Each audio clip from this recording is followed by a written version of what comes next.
నేను అసలు తప్పే చెయ్యను అన్నాడంటే నిత్యం తప్పులు చేస్తాడని అర్థం.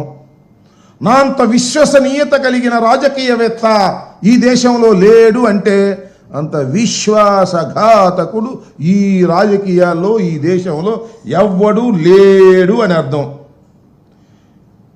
నేను అందరినీ విశ్వసిస్తాను అంటే ఎవరిని నిశ్వసించను అని అర్థం.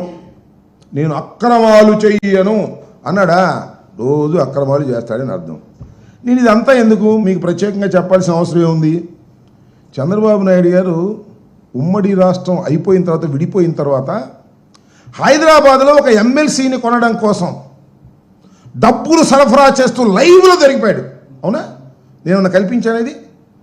అదే మా వాళ్ళు బ్రీఫ్డ్ మీ కేసులో అంత లైవ్లో దొరికిపోయినా కూడా నా అంత నిజాయితీ పరుడు ఎవడో లేడు నమ్మని అంటాడు.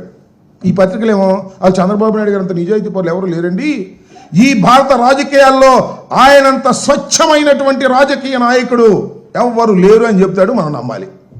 అంత పెద్దగా లైవ్లో దొరికిపోయినా కూడా మహానుభావుడు భలే మేనేజ్ చేసుకుంటాడులే.